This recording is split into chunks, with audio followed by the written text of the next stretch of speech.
স্বামীজি বলছেন, বসে থাকবার জো আছে কি? ওই যে ঠাকুর যাকে কালী কালী বলে ডাকতেন, ঠাকুরের দেহ রাখবার 2-3 দিন আগে সেইটে এই শরীরে ঢুকে গেছে। সেইটাই আমাকে এদিক ওদিক কাজ করিয়ে নিয়ে বেড়ায়, স্থির হয়ে থাকতে দেয় না, নিজের সুখের দিক দেখতে দেয় না। স্বামীজিকে প্রশ্ন, শক্তি প্রবেশের কথাটা কি রূপক ছলে বলছেন? স্বামীজি বলছেন, না রে, ঠাকুরের দেহ যাবার 3-4 দিন আগে তিনি আমাকে একাকী একদিন কাছে ডাকলেন আর সামনে বসিয়ে আমার দিকে একদৃষ্টে চেয়ে সমাধিস্থ হয়ে পড়লেন। আমি তখন ঠিক অনুভব করতে লাগলুম তাঁর শরীর থেকে একটা সূক্ষ্ম তেজ, ইলেকট্রিক শক অর্থাৎ তড়িৎ কম্পন এর মতো এসে আমার শরীরে ঢুকছে। ক্রমে আমিও বাহ্যজ্ঞান হারিয়ে আড়ষ্ট হয়ে গেলুম। আমার কিছু মনে পড়ে না। যখন বাহ্য চেতনা হলো, দেখি ঠাকুর কাঁদছেন।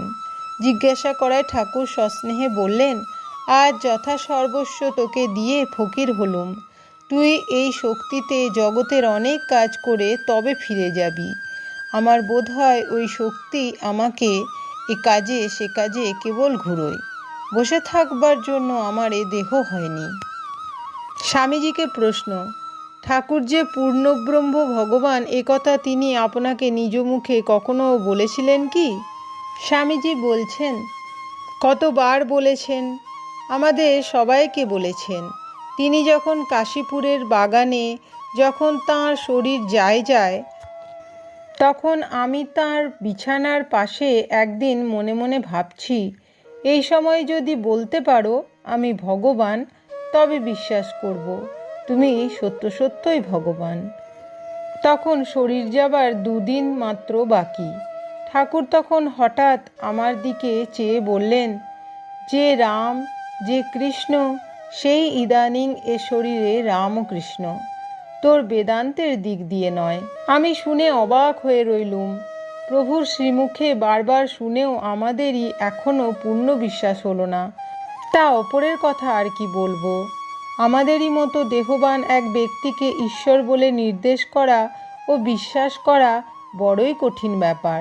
সিদ্ধ ব্রহ্মজ্ঞ এসব বলে ভাবা চলে, তা যায় কেন তাকে বলো না, ভাবো না। মহাপুরুষ বলো, ব্রহ্মজ্ঞ বলো, তাতে কিছু আসে যায় না।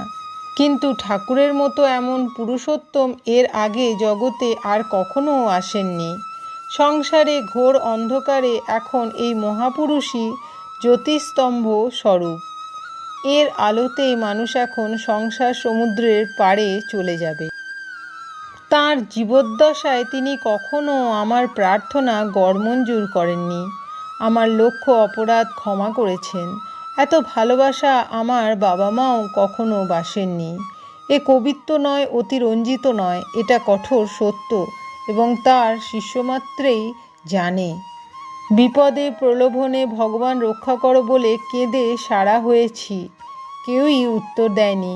কিন্তু এই অদ্ভুত মহাপুরুষ বা অবতার বা যাই হন, আমার সব বেদনা জেনে নিজে ডেকে জোর করে সব অপহরণ করেছেন। এই জগতে কেবল তাঁকে অহেতুক দয়া সিন্ধু দেখেছি। প্রভুর দয়ার নিদর্শন ভুয়ো ভুয়ো এ জীবনে পেয়েছি।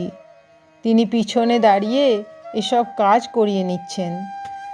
যখন ক্ষুধায় কাতর হয়ে গাছতলায় পড়ে থাকতুম, যখন কৌপিন আঁটবার বস্ত্রও ছিল না, যখন কপর্দক শূন্য হয়ে পৃথিবী ভ্রমণে কৃতসংকল্প, তখনও ঠাকুরের দয়ায় সর্ববিষয়ে সহায়তা পেয়েছি।